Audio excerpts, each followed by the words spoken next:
Haleluya, haleluya, haleluya. Selamat datang dalam program kita Kamu Hebat. Karena pada dasarnya kamu memang hebat. Kenapa? Karena Tuhan yang pilih kita, Tuhan yang sertai kita, Tuhan yang kirim pasukan malaikatnya untuk menjaga kita. Dan pada saat yang bersamaan Dia berikan Roh Kudus untuk menuntun kita. Dia berikan firman sebagai peta kehidupan kita, supaya kita tidak melangkah salah jalan, tapi hidup senantiasa dalam anugerahnya. Haleluya. Hari ini kita masuk dalam program kita Firman Sebelum Bobo. Karena memang firman Tuhan itu penuntun. Firman Tuhan menguatkan kita. Bahkan Alkitab ajarkan ketika Yesus menghadapi pencobaan dari kegelapan, Yesus hanya berkata, ada tertulis, ada tertulis, ada tertulis. Berarti jelas Alkitab bilang manusia hidup bukan dari roti saja, tapi dari setiap firman yang keluar dari mulutnya Allah. Berarti firman Allah adalah kehidupan, firman Allah adalah kekuatan. Tapi pada saat yang bersamaan firman Allah juga senjata buat kita untuk menghancurkan musuh. Nah, saudara yang kasih dalam Tuhan, dalam program Firman Sebelum Bobo hari ini kita masuk dalam pemahaman yang luar biasa tentang 33 kunci untuk membangun keluarga dalam suasana sorga. Saudara yang kasih dalam Tuhan, ini penting. Ada banyak orang pikir membangun keluarga sekedar pokoknya saya suka, dia suka, kita kayaknya sepakat, kita kayaknya saling cinta, ayo kita bangun pernikahan. Saudara yang kasih dalam Tuhan, pernikahan seperti itu saya beri nama pernikahan yang rapuh, karena ini hanya didasari pada suka. Tapi saudara yang kasih dalam Tuhan, pernikahan adalah sebuah perjanjian. Karena itu Alkitab bilang dari satu kesatuan ilahi akan lahir keturunan ilahi. Karena itu Alkitab dengan tegas bilang apa yang dipersatukan oleh Allah tidak bisa diceraikan oleh manusia. Berarti ini bukan sekadar perjanjian, tetapi juga perjanjian yang kekal. Orang dunia saja dapat mengerti bahwa kita akan sehidup semati. Apatah lagi kita yang mendasari pernikahan kita pada janji Tuhan. Maka kita percaya pernikahan adalah perjanjian kekal yang penuh kebahagiaan, penuh kesukaan, dan penuh berkat Tuhan. Haleluya. Kiranya lewat firman ini setiap saudara menerima berkat-berkat Tuhan. Haleluya. Hari ini kita masuk bahwa setan itu ada dan terus bekerja. Karawaci dan sekitarnya ini banyak maling gak? Kalau ada yang bilang Karawaci dan sekitarnya gak ada maling, itu malingnya. Kenapa? Karena makin sudah sadar ada maling, sudah makin berjaga, betul? Kalau sudah parkir, sudah pakai kunci stang, habis itu dikunci lagi, ya kan? Tujuannya supaya sederhana, it's okay ada maling tapi saya tidak mau kemalingan, jelas? Ya kan? Nah, konsep bahwa setan itu tidak ada dimulai dari setan. Orang modern berkata, there is no devil. Orang modern berkata, setan itu cuma karangan pendeta-pendeta. Pendeta-pendeta nakutin jemaat, sudah ada setan. Ada setan. Ada setan. No. Alkitab saya dahsyat. Yang setuju sama saya katakan Alkitab dahsyat. Karena Alkitab bilang setan itu ada. Tapi Alkitab juga bilang roh yang di dalam kita lebih besar dari roh yang alam dunia ini. Yang setuju katakan amin. Amin. Setan itu ada supaya kita jangan main-main. Setan itu ada supaya kita apa? Jangan lengah. Lalu sudah tanya sama saya. Setan siapa yang ciptain pendeta? Mertua lu. Banyak orang bikin pertanyaan yang goblok-goblok dalam hidup ini. Pendeta, kalau Tuhan itu baik, kenapa Tuhan ciptakan setan? Tuhan tidak ciptakan setan. Alkitab tidak berkata, Tuhan berkata setan itu jadi, maka jadilah setan. Ya. Tuhan menciptakan malaikat. Ada malaikat yang berontak. Kenapa malaikatnya berontak? Nanti sampai sorga kita tanya sama Tuhan, Han, kenapa malaikat ini berontak? Kadangkala banyak orang Kristen otak segede bakpao, belagunya minta ampun, ya kan? Pengen tahu semuanya. Dalam hidup ini banyak hal yang kita belum tahu, ya kan? Dan banyak hal juga kita belum nggak usah tahu. Kenapa kita nggak usah tahu? Karena kita bukan Tuhan. Jelas nggak sampai di sini? Amin. Ya kan? Kalau ada sesuatu yang kita nggak tahu kan kita nggak usah bingung kan? Ya kan? Sekarang sudah tahu nggak kenapa lampu ini bisa menyala? Oh karena ada listrik. Dari mana tuh listrik? Ya karena begini. Banyak hal ribet kalau kita mesti tahu semuanya. Pokoknya yang saya tahu kalau saya pencet nyala. Ya kan udah gitu aja kan. Dan kalau nyalanya kelamaan saya mesti bayar. Iya kan? Hidup kok repot-repot begitu. Kenapa sih ya kan? Tapi satu hal yang saya tahu, saya nggak mau tahu siapa yang ciptakan setan. Saya tahu setan ada karena malaikat yang berontak. Dan saya juga tahu bahwa Tuhan beri kuasa buat kita untuk lebih daripada orang-orang yang menang. Yang setuju sama saya, katakan amin. Iya kan? Nah, ini yang kita mau belajar hari ini. Klik. Efesus pasal 6 ayat 11 sampai 13. Kenakanlah. Wow. Sama-sama bilang sama saya, Alkitab dahsyat. Saya selalu bilang gini, hanya orang bodoh yang gak suka baca Alkitab. Kenapa? Karena Alkitab mengajarkan begitu banyak hal yang luar biasa. Amin.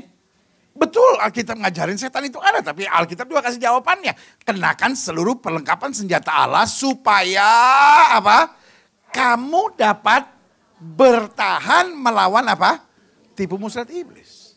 Waktu saya baca bahasa aslinya ternyata bukan terjemahannya bertahan, tetapi supaya kamu tidak dapat merasakan hal-hal negatif ketika iblis mulai menyerang. Kemarin sore Karawaci hujan nggak? Halo, kemarin sore Karawaci hujan nggak? Waktu hujan saudara lagi di mana? Hah? Lagi tidur.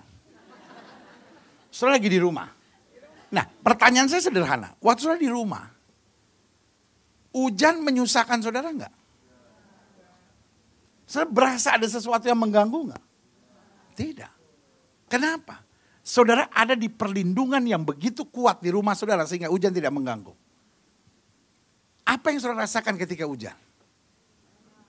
Adem ya kan? Minum kopi ya kan? Sambil memandang-mandang hujan. Suami bilang sama istri, sayang, seperti derasnya hujan ini turun, demikian derasnya cintaku padamu yang tidak pernah berubah.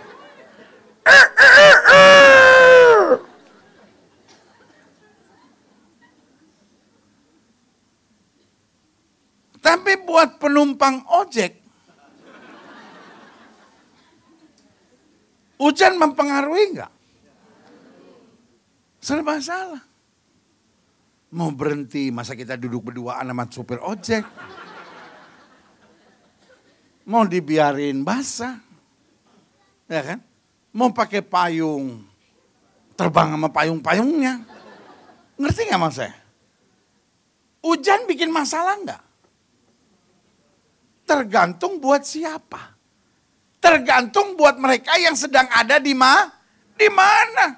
Makanya Alkitab bilang, kenakan seluruh perlengkapan senjata Allah supaya kamu dapat apa? Bertahan. Terjemahan aslinya bilang, supaya kamu tidak merasakan serangan negatif dari iblis. Amin. Ngerti gak sampai di sini? Saudara pernah ngalamin gak difitnah orang, tapi saudara gak ngerasain apa-apa? Orang fitnah, saudara acuh aja gitu. Pernah gak ngalamin? Tapi pernah gak sebaliknya? Saudara difitnah orang terus 3 hari 3 malam tidak tidur. The problem, persoalannya bukan fitnahnya. Persoalannya adalah reaksi saudaranya. Betul gak? Kalau saudara bereaksi gini, sabodo teing lah. Mulut-mulut dia biarin aja dia ngomong. Pokoknya Tuhan yang akan bela saya. Alkitab bilang apa? Tidak ada senjata musuh yang akan apa? Menyakitkan.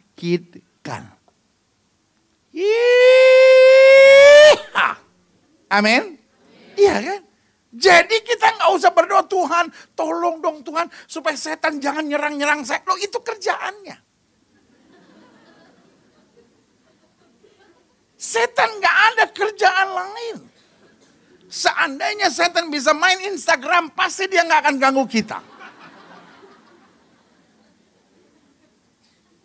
Ngerti nggak maksud saya? Kalau saudara tanya sama saya pendeta, saya bingung. Saya tuh udah pelayanan nih pendeta. Saya udah aktif dalam Tuhan, saya udah doa tiap hari, saya juga puasa tiap minggu pendeta. Kok masih setan serang saya? Kenapa sih pendeta? Jawaban saya cuma sederhana, karena itu kerjaannya. Justru kalau setan memberkati saudara, saya bingung.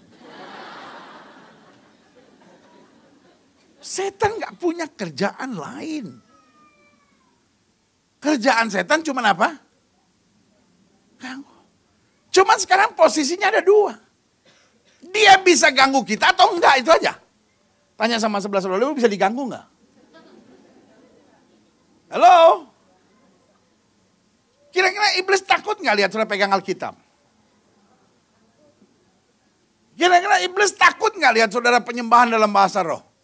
Saya cuma kasih tahu saudara ya, Yesus saja diganggu sama setan. Bilang sama sebelah saudara, apalagi lu.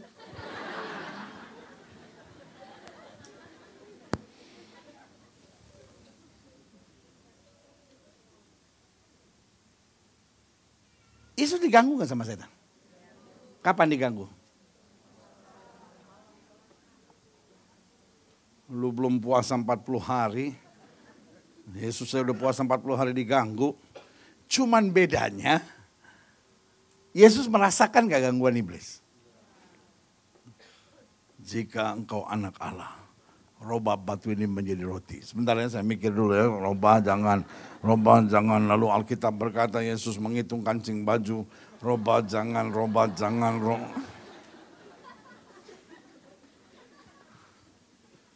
Ada tertulis, manusia hidup bukan dari roti saja, tetapi firman. Artinya apa? Tidak ada bujur rayu setan yang mempengaruhi hidupnya. Setuju sama saya, katakan amin. Jelas sampai di sini? Makanya ayat ini bilang apa selanjutnya? Klik. Karena perjuangan kita apa? Yang ada darah, yang ada dagingnya bisa dipakai setan tapi bukan setan. Catat. Apa? Yang ada darah, yang ada dagingnya bisa dipakai setan tapi bukan setan. Dan bukan musuh kita juga. Halo? Jelas gak sampai di sini? Sorry ya. Suami-suami bisa dipakai setan gak? Oh, ibu-ibu semua bisa. Bu. Halo. BSD, halo. Karena saya laki-laki terpaksa harus membela kaum pria. Pak, istri bisa dipakai setan gak, Bang? Bukan cuma bisa, pendeta, terus dia dipakai.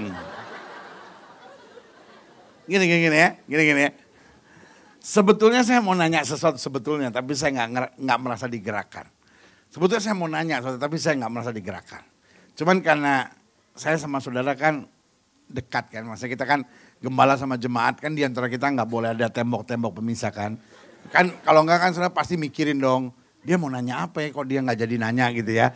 Sebetulnya saya mau nanya, tapi saya nggak merasa digerakkan. Apa yang pendeta mau nanya? Sebetulnya saya mau nanya, mertua-mertua bisa dipakai setan nggak gitu ya kan? Tapi saya nggak merasa digerakkan, jadi saya nggak nanya, ya kan? Tapi sebetulnya saya mau nanya, ya kan? Tapi saya nggak merasa digerakkan, jadi saya nggak nanya, ya kan? Jadi kalau ada yang isu, masa Gilbert bilang mertua bisa dipakai setan? Tadinya saya mau nanya, tapi saya nggak jadi nanya. Kenapa? Saya merasa tidak digerakkan, ya kan? Jadi saya nggak nanya ya, nggak nanya. Jadi kalau sudah tersinggung, itu urusan saudara sendiri karena saya nggak nanya. Yang ada darah, ada dagingnya bisa dipakai setan. Tapi bukan setan. Amin. Karena itu dia bukan apa? Musuh kita. Tapi kita harus menghadapinya dan merebut kemenangan.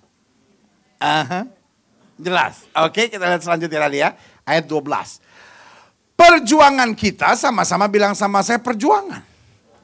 Jadi justru kalau setan menyerang jangan di-entertain, tapi kita harus apa? Berjuang. Perjuangan kita bukanlah melawan darah dan daging, tetapi melawan apa? Pemerintah-pemerintah di udara, penguasa-penguasa, melawan penghulu-penghulu dunia yang gelap ini, melawan apa? Roh-roh jahat di udara.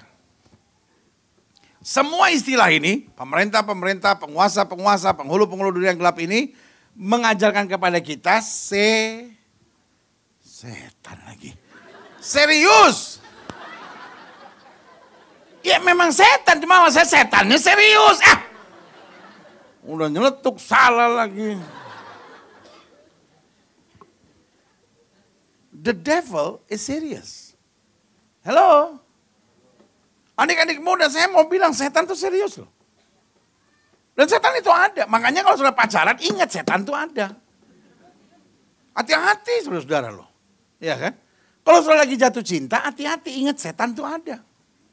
Tidak semua jatuh cinta datang dari Tuhan. Nah, lu jatuh cinta sama bapaknya temen lu. Gimana sih? Lu termasuk kolektor barang antik kali ya?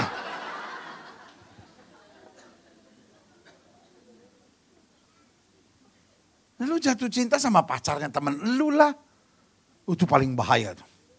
Beuh. Itu manusia yang, kelakuannya paling gak bisa dipercaya tuh. Pacaran sama temen sendiri tuh. Pacaran sama temen kan. Pacaran sama pacarnya temen. Beuh. Orang kayak begitu tuh. Beuh. Ikat di pohon nanas, saudara. Harus ngerti tuh, kalau lagi jatuh cinta ingat tuh, setan tuh ada loh. Pak! Lu kalau di kantor gitu, ada teman kantor apa-apa, ingat setan tuh ada loh. Iya kan? Sampai orang tuh kelihatannya cantik gitu. Bini sendiri kelihatan kayak apa gitu. Jangan ketawa Pak, sadar. Iya kan? Ibu-ibu kalau main Facebook, ingat setan tuh ada. Teman SMA jadi kelihatannya menarik gitu. Kayaknya ibu masih SMA juga. La ilaha illallah. Ih, lihat KTP Bu, lihat KTP Bu.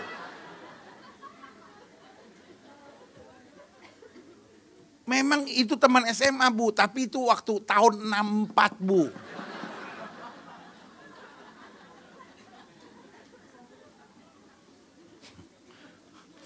Tahun 64 dia udah SMA, sekarang udah umur berapa dia? Ya maksud saya ya kan, ingat setan tuh ada. Setan ngelihat celah sedikit saja dia masuk. Halo?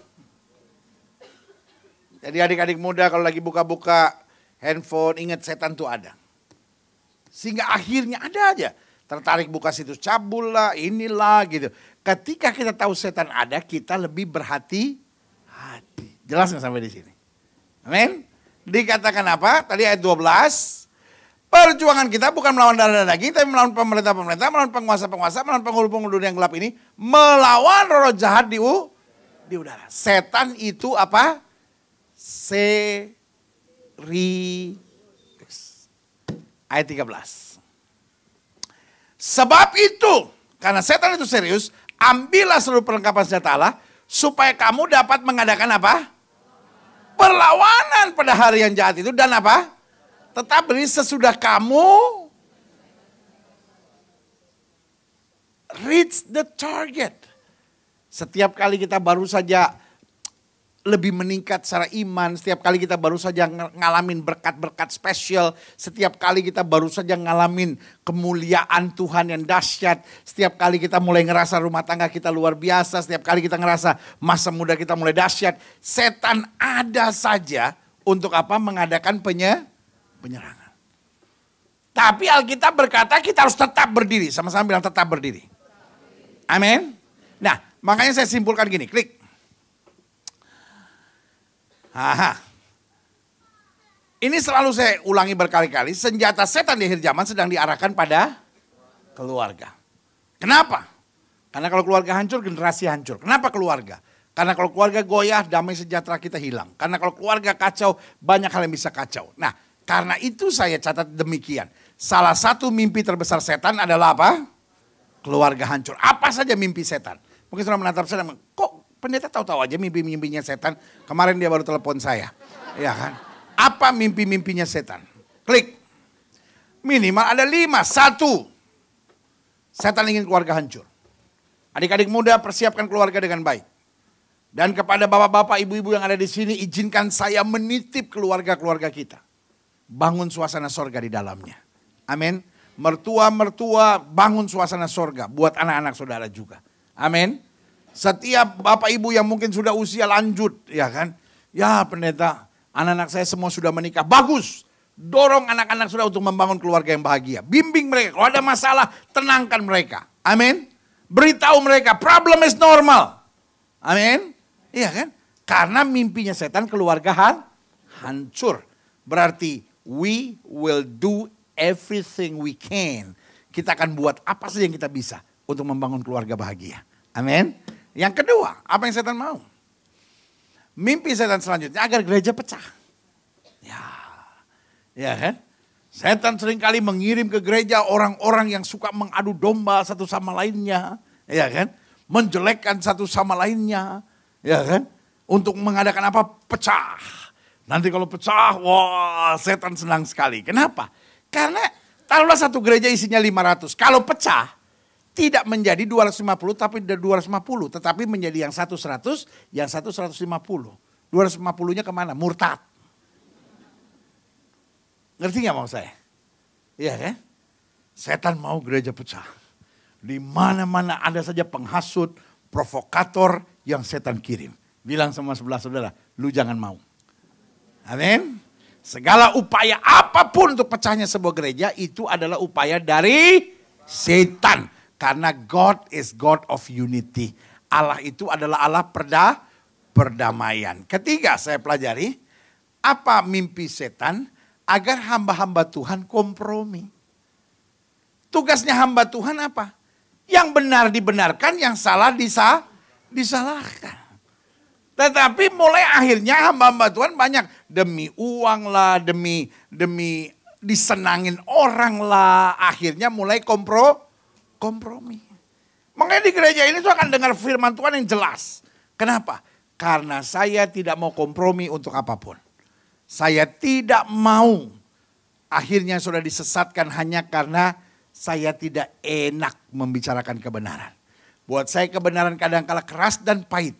Tapi selalu berbuahkan hal yang manis dan luar biasa. Mereka tepuk tangan yang meriah. Yang keempat saya pelajari, apa mimpi setan? Agar anak-anak muda hidup dalam dosa. Iblis tidak tertarik membuat opa-opa berdosa. Kalau opa-opa berdosa, lalu kita bilang setan-setan yang mengganggu opa-opa, aku usir. Setannya bilang, kita juga udah gak ganggu tuh opa. Opanya aja yang mau. Iya kan?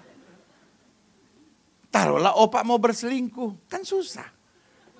Kalau masih muda berselingkuh, lihat cewek lewat gitu kan. Opa.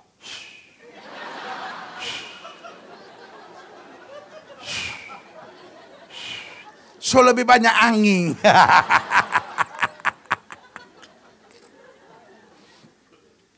Yang kedua, opa mau ganggu cewek, ya kan? Nona, ya kan? Nona langsung jawab apa? Opa sakit jantung, so bawa.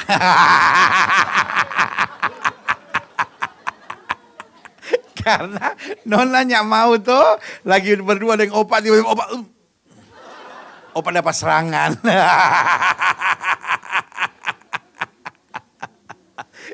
Saudaraku yang kekasih dalam Tuhan, jadi yang saya mau ingatkan, setan mau buat orang-orang muda tidak hidup dalam kesucian.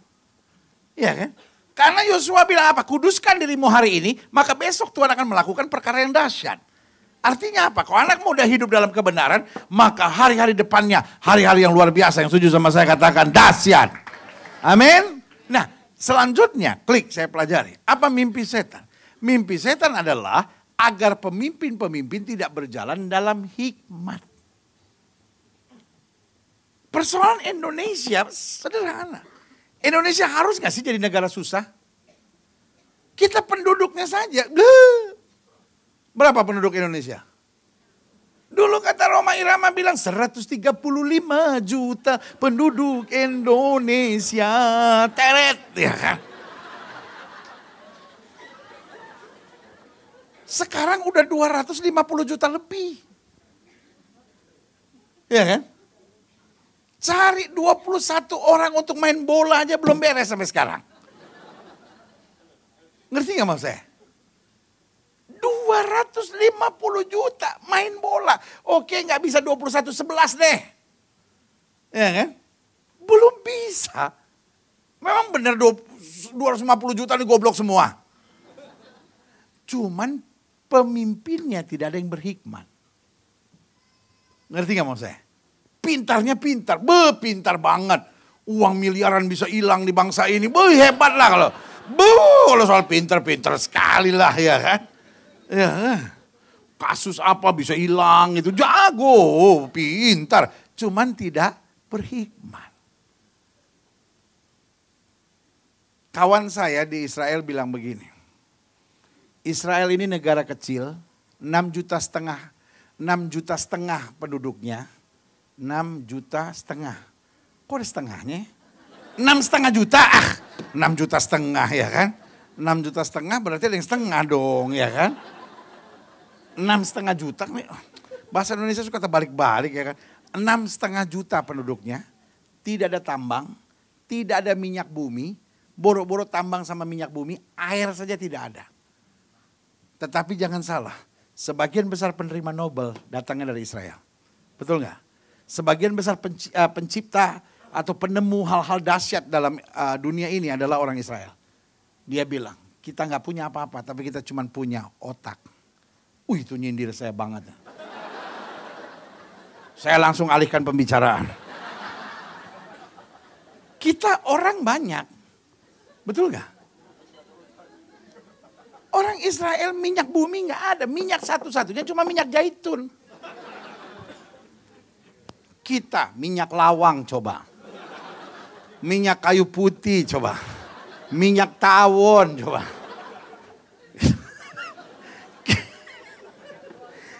Kita minyak di bawah, minyak di atas semua ada. Iya kan? Segala macam minyak kita ada. Emas. Apa yang gak ada di bawah kita ini? Iya kan? Ada semua. Air. Cuman satu yang kurang.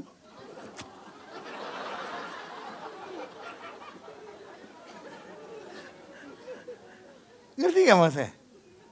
Iya. Persoalan kita cuma satu. Kalau pemimpin bijaksana. Mulai dari keluarga. Betul gak? Hari-hari ini banyak bapak tidak siap menjadi pemimpin yang bijaksana. Dalam gereja seringkali. Dalam lingkungan bermasyarakat. Dalam kehidupan sehari-hari kita sedang kehilangan pemimpin yang bijaksana. Makanya saya bilang persoalan Indonesia tidak bisa diselesaikan dengan kerjasama asing. Persoalan Indonesia tidak bisa diselesaikan dengan duit. Persoalan Indonesia tidak bisa diselesaikan oleh pemimpin yang pintar. Tapi persoalan Indonesia cuma dapat diselesaikan oleh pemimpin yang bijaksana dan takut akan Tuhan. Yang setuju berikan tepuk tangan yang meriah. Kita lihat selanjutnya. Klik. Ingat, setan itu ada dan apa? Terus bekerja. Dia tidak akan pernah berhenti kerja. Tetapi yang harus kita sadari, klik. Apa itu? Bahwa iblis ada di bawah telapak kaki orang percaya. Jangan suruh dia naik ke kuping. Jangan suruh dia bisik-bisik sama kita. Ya tapi kamu kan gak sanggup lagi, kamu kan gak kuat. Loh, dia ada di bawah telapak kaki, ngapain naik ke kuping? Jangan biarkan dia bertengger di kepala kita. Sampai kita berpikir saya anak muda yang gagal, saya pernah jatuh, saya pernah bersalah, masa lalu saya gelap. No. Setan ada di bawah telapak kaki, ngapain dia hinggap di kepala saya? Karena dia ada di bawah telapak kaki, saya injek dia. Dan saya tetap percaya yang Tuhan rencanakan, itu yang akan terjadi dalam hidup saya. Yang setuju katakan amin. Nah, selanjutnya saya pelajari, klik. Ya kan? Beberapa strategi iblis dalam keluarga, apa sih yang sebetulnya setan mau buat dalam keluarga saya pendeta? 1, menciptakan salah pengertian. Sering gak dalam keluarga saudara, orang tua dan anak salah pengertian? Halo? Kadang-kadang bukan masalah serius kok. Cuman iblis mampu aja gitu menciptakan salah pengertian. Akhirnya mertua sama menantu salah pengertian. Ipar satu sama ipar lain salah pengertian. Halo? Betul gak? Iya kan? Adik sama kakak salah pengertian. Dan salah pengertian ini menciptakan apa? Miskomunikasi. Dan miskomunikasi akhirnya menciptakan apa? Asumsi. Masing-masing mulai berpikir kita kayaknya udah gak cocok ya. Hello? Gua kayaknya salah kawin nih gitu. Kayaknya anak gua salah kawin nih. Duh, punya menantu kayak begini sengsara banget gue.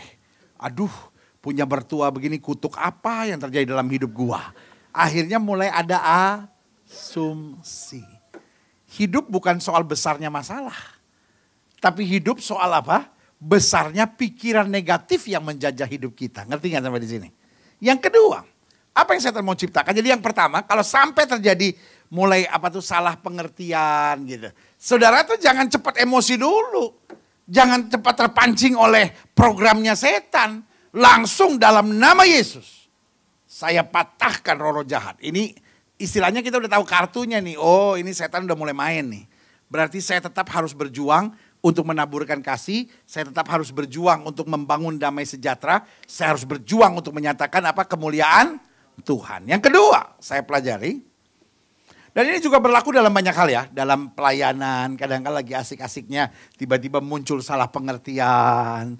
Dalam bekerja misalnya tiba-tiba muncul salah pengertian. Nah, setan sudah mulai main tuh. Nah, kalau setan pukul gendang kita jangan lari. Ngerti gak? Kalau setan memulai sesuatu, ya kan? Kita tetap ada di jalan Tuhan. Yang setuju sama saya katakan amin. Yang kedua, bagaimana strategi iblis dalam keluarga? Yaitu menempatkan jurang perbedaan era, khususnya anak dan orang tua. Atau perbedaan gender. Memang perempuan begitu sih pendeta. Kita gak mau coba saling mengerti, tapi kita membangun jurang.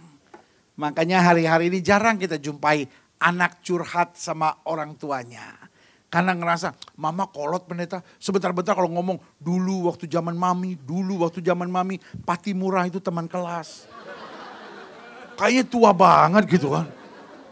Dulu waktu zaman papi suruh-suruh itu Jenderal Sudirman. Iya mama. Ya, sebagai hamba Allah saya mau ingatkan buat saudara. Meskipun era berbeda, tetapi bukan berarti harus ada jurang. Meskipun pria dan wanita berbeda, tidak harus ada jurang. Meskipun zaman antara menantu dan mertua berbeda, tetapi tidak boleh ada jurang. Karena yang menjembatani namanya apa? Kedewasaan. Amin. Yang ketiga, apa yang saya pelajari? Yaitu mengirim orang dengan intimidasi. Kayaknya dia lebih baik deh. Kayaknya dia lebih nyaman deh. Sehingga apa yang terjadi? Kita mulai menjauh dari pasangan. Tidak sedikit orang kalau di luar bisa tertawa lebih lepas daripada di rumah. Betul nggak? Tidak sedikit orang lebih enak ngobrol di luar daripada di rumah. Makanya sampai di rumah jempolnya terus masih main. Betul? Ya kan? Dan buat saya itu tipu muslihat iblis. Kalau saudara udah merasa, aduh ngobrol sama orang kantor kayaknya lebih enak ya berjam-jam tuh kayaknya rasanya wah cuman berapa menit gitu. Tapi sementara ngobrol sama suami sendiri di rumah, ngobrol sama istri sendiri di rumah, ngobrol sama anak-anak sendiri di rumah, ngobrol sama orang tua sendiri di rumah, 5 menit terasa seperti 15 tahun. Ya. Ngerti maksud saya? Dan jangan salahkan pasangan saudara. Istri saya memang gak bisa nyaman sih pendeta. Gak ngerti dia pendeta, beda sama. Lah saudara dong bikin nyaman. Hello? Ya kan? Timbulnya banyak perselingkuhan, timbulnya banyak keacuhan dalam keluarga. Karena kita mulai merasa lebih nyaman di luar. Selanjutnya, apa serangan-serangan iblis? Dari mana kita tahu ini strategi iblis ini? Ya kan? Lihat, apa yang harus kita buat? Dalam 1 Petrus 5 ayat 8-9 dikatakan apa? Sadarlah dan berjaga-jagalah apa? Lawan musuh iblis berjalan keliling sama seperti apa? Singa yang mengaum-ngaum dan mencari orang. Tanya sama sebelah saudara, kamu orang? Bilang sama dia, lu dicariin lu. Nah itu kan. Lawanlah dia dengan apa? Iman yang teguh. Alkitab bilang lawanlah dia dengan iman atau iman yang teguh? Apa artinya iman yang teguh? Artinya menghadapi dengan iman gak cukup. Harus tetap teguh. Dia akan coba ganggu, dia akan coba goyangkan, dia akan coba segala macam. Tapi kita tetap teguh. Yang setuju sama saya katakan tetap teguh. Amin. Iman yang teguh dikatakan apa? Sebab kamu tahu bahwa semua saudaramu di seluruh dunia, semua saudaramu yang dekat Tuhan, semua saudaramu yang berjuang, semua saudaramu yang melayani Tuhan menanggung apa? Pencobaan, penderitaan, tantangan yang sama. Setiap kali rumah tangga sudah mau maju, setiap kali anak-anak sudah mau sukses, ya kan? Setiap kali pelayanan sudah mau bertumbuh, ada tantangan-tantangan begini, tapi kita lawan. Amin. Karena selalu saya bilang, spiritual warfare is real. Peperangan rohani itu benar ada. Tapi kita diciptakan Tuhan untuk menjadi pemenang. Taruh tangan kanan saudara di dada, sama-sama bilang, saya diciptakan untuk menjadi pemenang. Jadi kalau sedang menghadapi peperangan rohani, jangan lemah dulu. Jangan, pendeta saya kan gak kuat, pendeta. Saya kan udah gak sanggup, pendeta. Loh, iblisnya yang harus menyerah, bukan kita. Iblisnya yang harus bilang sama Lucifer, saya gak sanggup lagi. Dia beriman terus. Itu dia. Kasih tepuk tangan dulu yang meriah buat Tuhan, ya kan? Nah, selanjutnya saya catat di sini, klik. Aha. Kita harus sadar dan apa? Lawan. Bagaimana? Saya catat di sini beberapa hal, klik. Ya kan? Beberapa modal penting untuk melawannya. Satu, apa? Penguasaan diri. Alkitab bilang orang yang menguasai diri, orang yang tidak menguasai diri sama seperti kota yang apa? Roboh temboknya. Artinya waktu kita merasa, wah ini seperti ada peperangan rohani ini. Kita kuasai diri. Jangan turut terlibat, ya kan? Kita ngerasa, wah suami mulai terpancing. Istri sabar. Ketika istri ngerasa, wah anak-anak saya, wah suami saya, wah mertua saya. Berarti istri harus menguasai diri. Dalam penguasaan diri selalu ada mujizat yang dahsyat. Amin. Iblis paling senang aduk-aduk perasaan, aduk-aduk emosi saudara. Sampai saudara gak bisa menguasai diri, meledak. Hancur segala sesuatunya. Jelas? Yang kedua. Apa modal penting kita? Yaitu apa? Saling menguatkan. Makanya Alkitab bilang satu orang dapat jatuh, dua orang dapat bertahan. Karena Alkitab berkata berbahagialah orang yang berjalan berdua. Karena kalau satu jatuh, satu mengangkat.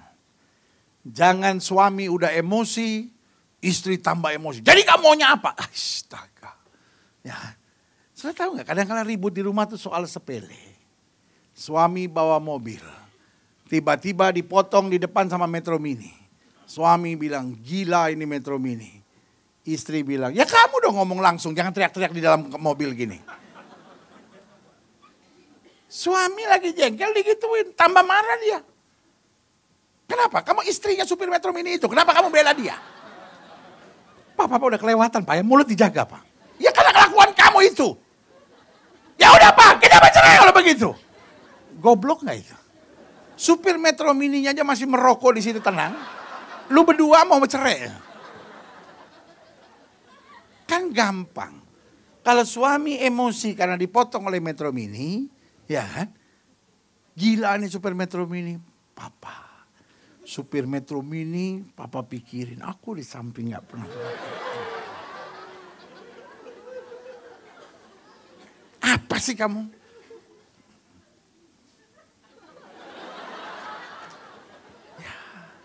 Itu namanya saling menguatkan. Jangan justru saling menyakitkan. Jangan saling menjatuhkan. Kan selalu udah ngerti kan kenapa suami selalu marah. Karena dia lost tempered gitu. Kehilangan penguasaan diri. Nah dia udah kehilangan penguasaan diri malah lu maki lagi. Ya parah saudara. Iya kan? Yang satu lemah, yang satu menguatkan. Amin. Yang ketiga. Apa modal pentingnya yaitu apa? Kebersamaan dalam hal rohani. Makanya selalu saya bilang, contoh ke gereja sama-sama. Pulang gereja jangan pernah ngomong masalah. Pulang gereja ngomong tentang khotbah hari ini. Pelajaran apa yang bisa kita ambil. Hal-hal apa yang membangun kita. Amin. Iya kan? Makanya istilah saya membangun sahabat keluarga. Iya kan? Nah begitupun kalau pagi-pagi. Oh hari ini firman tentang ini. Apa pelajaran yang bisa kita ambil, bagaimana kita mempraktekkannya, koreksi apa dalam keseharian kita, apa kelemahan kita selama ini, ya kan? Makanya saya pelajari gini, bangsa Israel punya satu hari khusus yang namanya Sabat. Nah Sabat itu mereka nggak boleh masak, nggak boleh apa, tapi makan boleh, ya kan? Mereka nggak boleh kerja, jalan juga paling jauh 2 kilometer. Hari-hari cuman makan, duduk bersama keluarga, ngobrol firman Tuhan. Ngobrol firman Tuhan. Pengalaman-pengalaman, kebaikan-kebaikan Tuhan, serta janji-janji Tuhan. Amin. Itu sebabnya hukum Alkitab 6.000 tahun yang lalu, sampai hari ini mereka masih melakukannya. Masih melakukannya. Kenapa? Karena setiap Sabat mereka saling mengingatkan. Amin. Iya kan? Nah, banyak rumah tangga kan udah gak ada lagi saling mengingatkan suami, istri, orang tua, anak. Kenapa? Karena kita gak punya sahabat keluarga. Mari, biasakan lakukan hal-hal rohani bersama-sama. Setuju? Amin? Ya kan? Maka iman kita terbangun bersama. Kita penuhi keluarga kita dengan kuasa Tuhan. Setan gak punya tempat lagi. Berikan tepuk tangan yang meriah. Selanjutnya, saya catat di sini, ya kan? Modal penting untuk melawan serangan iblis adalah apa? Kedewasaan rohani untuk tidak menuntut orang lain, namun apa? Mendisiplinkan diri dengan sikap apa? Sama-sama bilang mulai dari saya. Mengampuni itu mulai dari saya. Menabur kasih itu, amin. Menciptakan sukacita dalam keluarga mulai dari saya. Orang dunia kan selalu mulai dari kamu kan. Kalau kamu baik, saya akan baik sama kamu. Betul nggak? Ya kan? Kalau kamu manis ngomongnya, saya juga akan manis ngomongnya. Tapi kalau kamu kasar, mulai dari saya harus manis dulu. Setuju? Amin? Persoalannya kita kadang-kadang nggak dewasa. Kita nggak disiplin diri. Kita penuh dengan tuntutan-tuntutan. Tuntutan hanya menciptakan kesenangan buat permainan setan. Tetapi mendisiplinkan diri, menutup pintu gerak setan, tapi membangun kemuliaan Tuhan. Yang setuju berikan tepuk tangan yang meriah. Amin. Makanya selanjutnya klik. Saya catat di sini sebagai penutup. Jangan buka celah sekecil apapun untuk iblis masuk dalam keluarga kita. Setuju? Nggak ada celah aja dia mau coba masuk kok. Apa celah-celahnya? 1, perbuatan dosa. Dosa apapun, ya kan? Itu menjadi pintu masuk untuk iblis lebih berkuasa dalam hidup kita. Yang kedua apa? Pikiran negatif. Alkitab bilang apa yang benar, apa yang mulia, apa yang sedap dengar, itu yang harus kita pikirkan. Kalau kita udah mulai pikir negatif, jangan, boleh nggak stop pikiran negatif. Mulai sekarang pokoknya aku percaya Tuhan pasti pulihkan.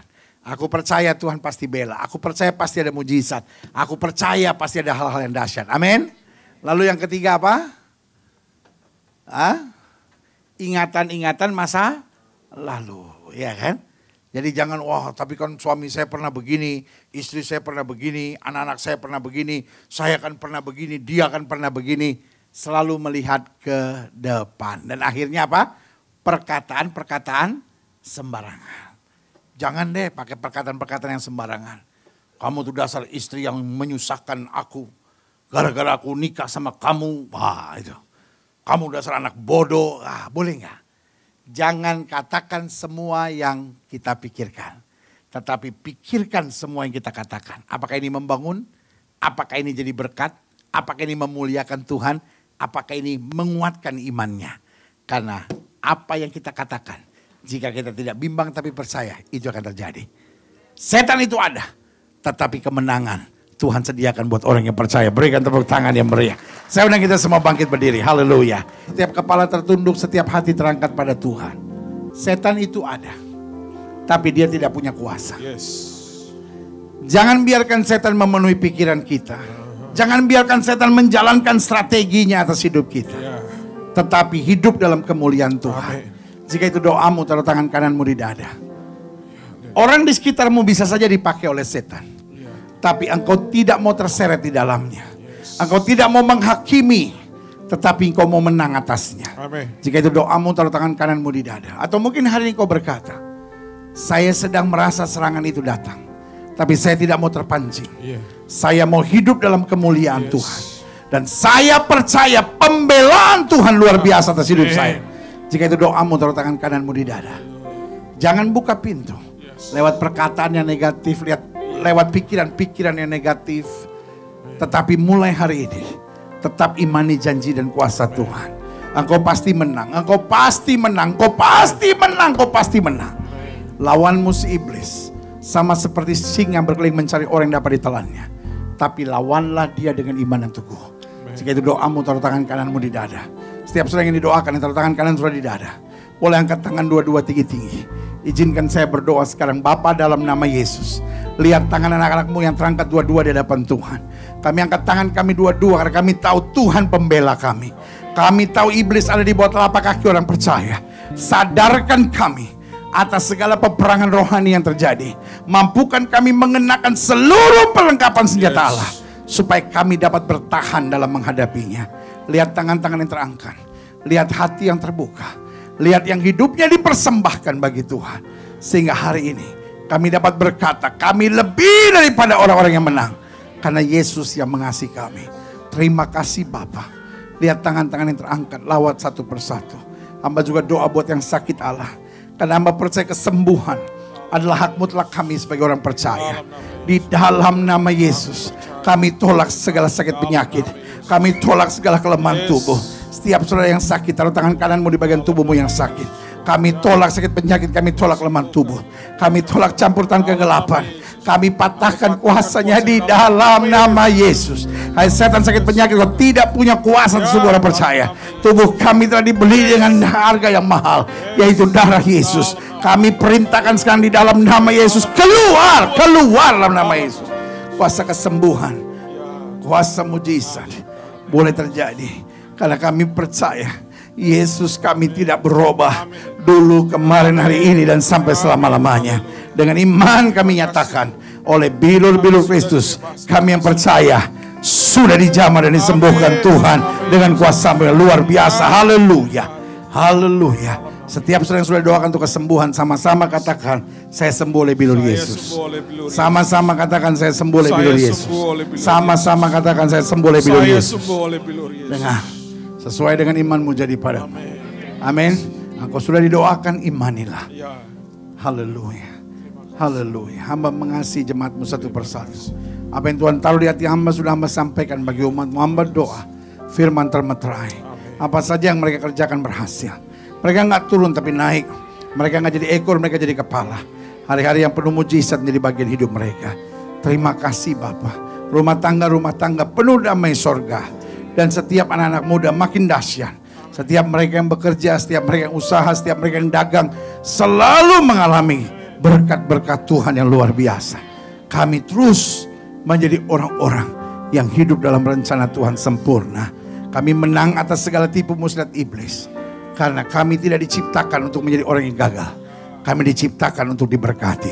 Terima kasih Bapa. Terima kasih, kita bersyukur.